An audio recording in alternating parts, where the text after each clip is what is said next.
What is up? It is YT Customs, and I'm back with another video. And as you can see, it's cloudy, so I should be able to see better. I shouldn't be looking all day, so yeah, I should be able to see you guys. But forget about that. Anyway, now we're up to the 6-1, the NFC North. So now we got the Bears, the Packers, the Lions, and the Vikings now. So yeah, let's get into it. Alright, like always, first to worst. The first obviously would be the Minnesota Vikings. How did they pull it off, man? How? I don't know how Stephon Diggs pulled it off, man.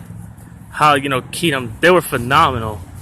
And I really bought into their little skull chance, even though I'm a Giants fan. I bought into their little, skull chance, whatever the Vikings, the Vikings be doing. I bought into it. But yeah, nonetheless, they played really good. They had Adam Thielen, Stephon Diggs were hot, man. Stephon Diggs. And also, they had, Wright, I forgot his first name. Yeah, something. Kendall Wright, I don't know. The other one. Yeah, and, yeah, they were beastie. Even on the defensive side, other than I lost to Philadelphia in the conference, they were beastie. They were beastie on defense. Anthony Barr, you had Xavier Rhodes, Harrison Smith, everyone. They were phenomenal, the defense, But if I were them, I'd just look for O-line help. That's it. Just look for some O-line quality. That's pretty much it. Minnesota's still a contender to head to the Super Bowl heading next year. Minnesota should be another contender, going to the Super Bowl since they still have the talent. And I don't know who's going to get the quarterback position, whether it be Teddy Bridgewater, who hasn't played in the last 2 years, or Sam Bradford, who only played for the first couple of weeks. First week or something, first 2 weeks or 4 weeks, correct me if I'm wrong. Yeah, he played for most of those weeks, but yeah. And also there's Case Keenum, who performed the best season of his career, They performed the best career of his season. So yeah.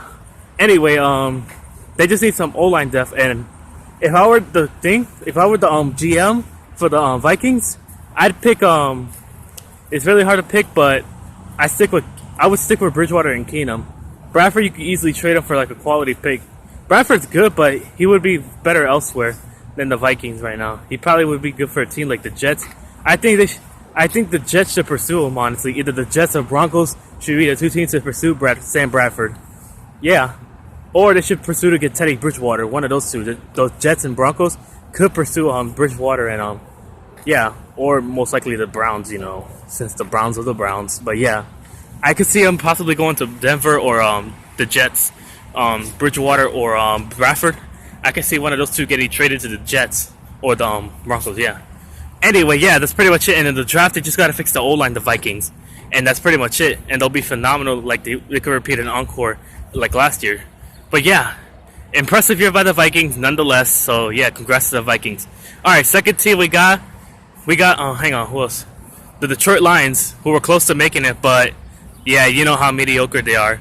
Sam Bradford, not Sam Bradford. Matthew Stafford, no supporting cast around him other than Golden Tate.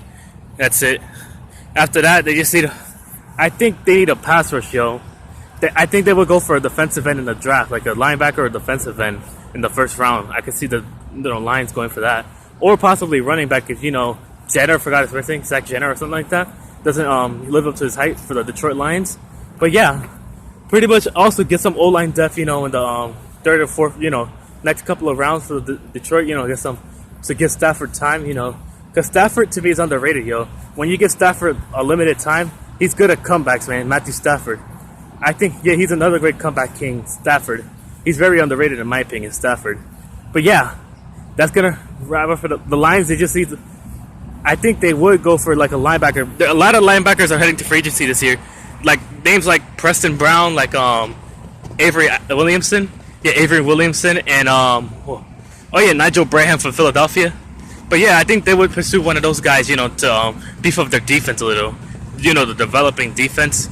I think thank God, hopefully they do get Matt Patricia. It should beef up their defense a bit if they get Matt Patricia. Yeah, pretty much it. Anyway, that's gonna wrap it for the Lions. That's it for them. All right, next third team, Green Bay.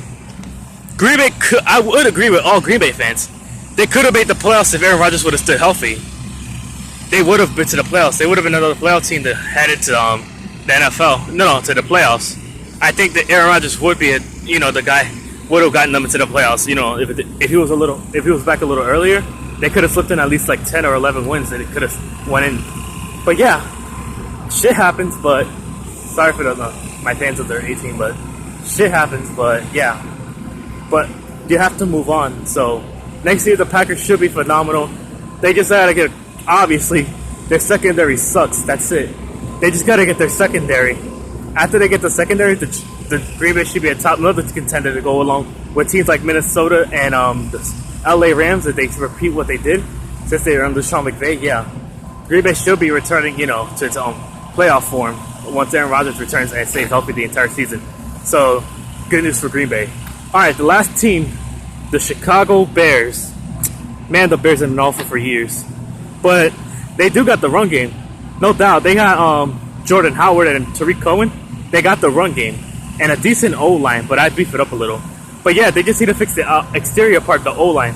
I could see them getting the wide receiver, you know, since Kevin White is becoming much of a bust anyway, so I will go wide receiver in that position. So yeah, pretty much, sorry, the fans are blowing ahead of me. Like, you know, there's guys in the front of the field, you know, blowing fans. So yeah, you know, blowing the leaves. Sorry for any noise in the background. But nonetheless, yeah, I could see, you know, them going for them going for a wide receiver in this year's draft. Since this, you know, guys like Calvin Ridley or Cortland Sutton. Yeah, I would go for those guys. But yeah, pretty much they gotta fix that, and they gotta get out of the corner. That's all I fix for Chicago, and hope for the best after. Hope Trubisky pulls a golf on us, and that's pretty much it. All right, that's gonna wrap up the video. Hope you liked it. How to fix your team if you're an NFC North fan. So yeah, I'll see you guys soon, and I'm about to be out. Peace.